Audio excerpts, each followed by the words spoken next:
everyone, welcome back to this channel of crafting, crochet and knitting. My name is Nikki. How are you guys doing? Let me know in the comments down below. And as always, if you have been making anything and you have been posting photos to your social media, then please leave a link in the comments down below. Unfortunately, you can't just post photos to the YouTube comments, so we can't see what you're up to. But if you post the links, then we'll still be able to see what you're making. I love seeing what other people are making. I find it like really good for taking inspiration. I hope that you are also taking inspiration and are encouraged to try crochet and knitting based on what I've been able to show you guys in these videos. So yeah, let me see those comments, people. So today's video, some of you might be thinking, oh yeah, I see those guys in the background. I know what this is going to be about. Because basically back in 2020, I tried to theme all my videos. But that's because I had a lot of projects that I had been doing during that year, and I was just starting up my channel. So I had a lot that I could show you in themes. I could group the toys together. I could group jumpers together. I could group socks together, for example.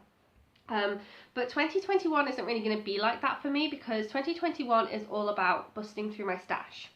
So I'm just working on whatever projects I have the yarn for, if I can help it.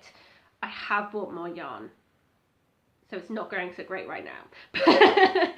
But on the one hand, part of that yarn that I bought is for a project I can now do, so it's not so bad, she says.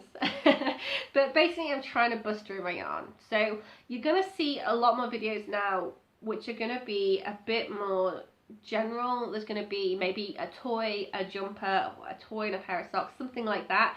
So yeah, I hope that's fine with you guys. Like, let me know in the comments if you have any burning desire to see certain projects, but otherwise I'm just gonna work my way through my stash and just gonna go with it. So I'm gonna get back to those guys in a bit, because the first thing I want to actually talk about is this. So you might have recognized it, maybe if you remember from previous videos. This is the cable jumper that I have been working on. I've shown you the progress I've made on the front and back before, but as you can see, it is now done. I am so happy. So in case you don't know, this is my first successful jumper, and there are a few reasons for that, and I think I'll get to that in a bit, but that has just like made me so happy. So yeah, really love this cable pattern. Very intricate. I struggled at first, and I think it kind of took me to get to about here before I really saw how the pattern was working up, because it was very new to me. There were 4, I think, new stitches that I hadn't done before, and then I hadn't actually used a cable needle before either. So I kind of knew the principle, and I wasn't too scared of it because I know how to knit, so I can knit on a normal needle, I can knit on a cable needle, so I wasn't afraid of it. Don't let the fact it's a cable pattern put you off if you're new. Give it a try, because like I said, this is my first cable project. It's my first successful jumper. So as you can see, don't be afraid to try new things. I really love it. So the front and the back has got this centre cable pattern with the noughts and crosses down the sides of it, sort of like a border. And then the sleeves have just got that centerpiece that goes down the middle there. And then the side bits are a moss stitch. So there we go. Really cozy. The yarn for this, my friend actually bought me in 2019 for Christmas. And it was a yarn called Loren. She bought me enough at the time for me to make a whole jumper for myself out of, but then I went and picked a cable pattern, which takes more yarn, and I also put some weight on, so I needed a bigger size, which meant I needed more yarn. So I was really fortunate that I was in a shop one time and I saw a brand which was called Amelia, and this Amelia looked like incredibly like Loren, and when I got it home I put the two together, and actually, yeah, they had basically the same yarn components for it. That can happen because you get dyers who sort of like, they do the same process but then they sell it under different names. So I was like, this is really good. The dye lot is obviously ever so slightly different. So when I look at the Loren, it's ever so slightly more beige in this undertone, this neutral tone, and it has this, so it has the same flecks in it, but it's ever so slightly more beige grey, whereas the undertone for the Amelia was slightly more blue grey, and you could just see that, but it was really subtle. So what I've done is the front and the back are entirely Loren, except for the rib stitch around the base here, this is Amelia. So you can kind of see like how close they are to being the same. And because the pattern really distracts your eye, you can't actually see that change in colour. Or at least I don't think you can. And then I had a problem because I only had one ball of Loren left, and that wasn't enough to do both sleeves. So when people tell you that you should alternate different balls of yarn to do a project if they're not exactly the same, so hand-dyed yarn is a prime example of this, but in my case I had two slightly different dye lots. When they say alternate rows, do it. So I had a friend of mine who did half a sleeve in one dye lot, changed, started the second dye lot, and when she had finished it, because there's so much of each block colour, that contrast in the middle is such a clear line. You can go, yeah, I know exactly where you changed colour there.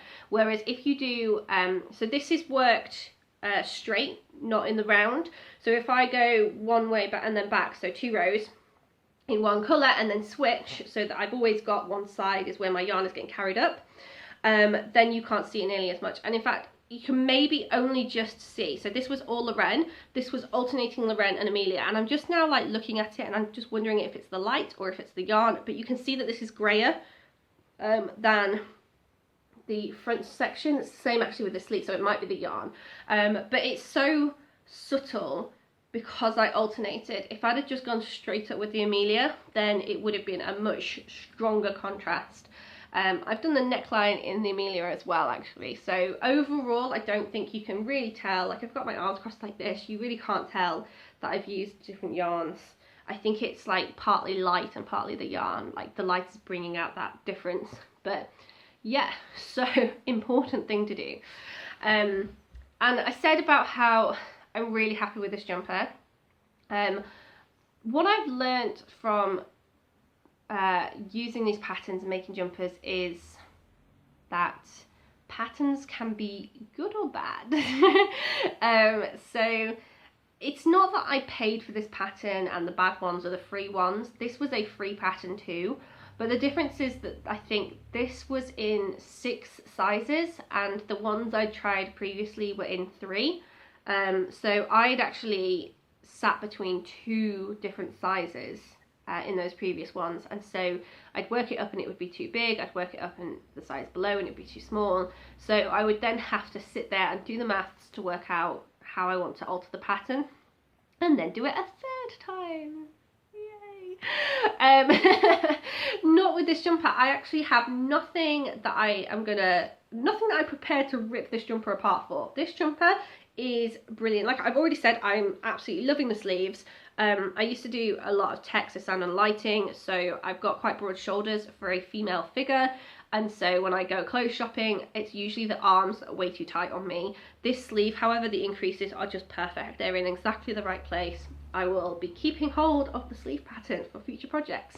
It's a little bit baggy here because there's a lot of length on this jumper, so when I stand up, it doesn't seem like a lot of length, but I probably could have gotten away with cutting out an entire one of these links is like a pattern repeat. I probably could have gotten away with cutting a whole one of those out and it still would have been an okay length. I think that's my main problem with any pattern, is being told to work to a certain length before you start the arms. That's very misleading. We come in all shapes and sizes, and so I think it would be better if patterns kind of told you how to measure your length. I think I've had before a pattern that has told me to stitch to something like 20 inches, and when I measured myself I was like, I need like 15. I need an entire 5 inches less than what this pattern is telling me to do, because when I went to 20 inches it was by my knees. So yeah, not ideal. So that's something I would say as well. If you're going to knit a jumper or a cardigan, sort of try and measure. It's usually about from your armpit, so where it's going to join your sleeve, down to sort of like whatever length on your hip you want it to be. So I would just give that a quick measure. That's going to be different if you carry more weight on your front, because obviously it's going to have to go around your front a bit more. So if you're going a size up because you have more weight on your stomach, you might want that extra length. If you're going a size up because you carry weight more like me in your shoulders, I do carry a bit on my stomach, but I mostly carry it on my shoulders, so I need to go those sizes up. Then, you know, it could be a good idea to sort of check that length. And I'm also quite short too, so check that length and just see where you're at. So yeah, I think sleeves, great. Pattern itself in general, great. Length, not so much. But what can you do? I also think actually I maybe would have done a little bit of shaping if I was sort of knowing a bit better what the stitches were, but I didn't feel comfortable at this stage adding shaping into my jumpers. I did try it before on one of my previous attempts, but because the pattern itself wasn't really a very good size, the shaping wasn't going very well either. So I've kind of given up on shaping for now. Yeah, so that's the jumper. I've already been able to like ramble on for so long about the jumper, and I've still got some stuff to show you. So the newest addition to the collection of toys is my finished giraffe. I finally just got on with it and gave this thing arms and legs and a tail, because that's what it was missing. I still really love the tail. The tail is so cute. So that is the giraffe all sorted. And that does mean that I don't have a toy that I'm making at the moment. And I actually wanted to give you guys the opportunity to pick which toy I make next. So in the comments, let me know if you want me to make the zebra. So I just put a picture on the screen. So zebra looks pretty simple. It's just a black and white stripe thing going on. But I probably will use safety eyes because the contrast for sewn in black yarn eyes wouldn't be so great. Or I could make the bunny. So this is going to be in grey and yellow, so lovely bunny pattern. I'm kind of drawn to this one because we have pet rabbits, but I still want to give you guys the opportunity to select which one I do. So that's the zebra or the bunny, and I have a third option for you, which is on screen now, which is this really cute hippo, so in grey and pink. So those are your options, the zebra, the bunny, or the hippo. Let me know in the comments which one you're voting for, and I will make that one next. So that is the jumper and the giraffe. And now actually those are two of the things that were on my list of projects I need to finish before I start new projects. I started a new project before I finished these. I was just like, I'd had enough of knitting the pattern for the jumper for a little while. I was getting a bit annoyed at the sleeves. And so I changed things up and I made something else. And this is because when I was going through the yarn for the sort of just the yarn haul video, I found this cotton again and remembered that I really wanted to do something summery with it, and that is what I've done. So I'm just going to hold it up. It's got these two straps for the shoulders, and it is just a sort of a square of fabric. But it's really useful because I could take the straps out because they're just held in place by this little eyelet row. I could take the straps out and I can just use the square tube as a sort of a cowl thing. Here we go, just like that. Just a summery cowl thing. So summer night, we'll put this on. I can wear it with the sleeves as just like a swimwear cover up. And it's really nice tropical colours. Remember I saw this in the video and was like, I want my holiday. Really lovely turquoisey sea colour and a lovely sort of orangey beachy sunshine. Absolutely love it. And also I can sort of wear it sort of somewhere in between. So again, if I take the straps out, I can kind of have it like over one shoulder like a wrap and then bring it more to the neck sort of thing. Yeah, just loads of ways to experiment with it. I tried a few ways that I might want to wear it during the summer, which is fast approaching, but also it's so, guys, it's so soft. It was a real joy to work with this yarn. So this is a Camilla Batik yarn, and it's a mercerised 100% cotton, and it just worked up so well. There was the occasional splitting, but I mean occasional, like considering all the stitches I've got here. So this is like chains and double trebles, I think that's the one. Considering like how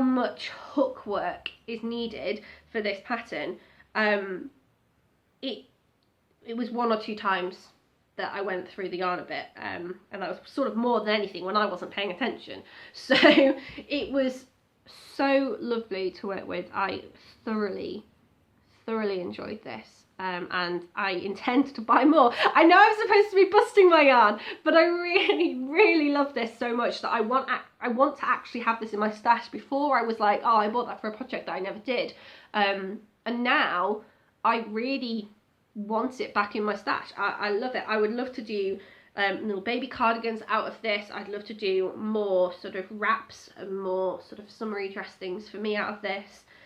This was 2 skeins of 100 grams, and I think I paid £2 for each ball, so that's like, this is £4 to make, and it was a lovely experience. Really nice. So yeah, I just wanted to show you that before I wrapped this video up. Oh, wrap. No, not funny, sorry. So yeah, thank you for watching this video again, and just a reminder to vote on the zebra, the hippo or the bunny in the comments down below for my next toy that I'm going to make, and then you'll be able to see that as I make it. And I think what I'm probably going to work on next is the red cardigan.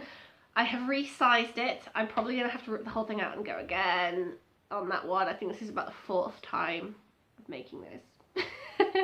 What can you do? So those are the 2 of the projects I'm going to work with, the new toy and the red cardigan. I've also got a blanket on the go, and I've kind of given you guys sneak peeks for it in the past, but I haven't shown you a sort of a progress on it because it's a very bitty blanket to make, so there was kind of no point showing you like just I've made another one. It's better to be sort of like I've made sort of 20 now, so you can kind of see what the colour palette is, so I can show you that as well in a future video too. But enough of the spoilers. I will see you guys in another video. Bye for now.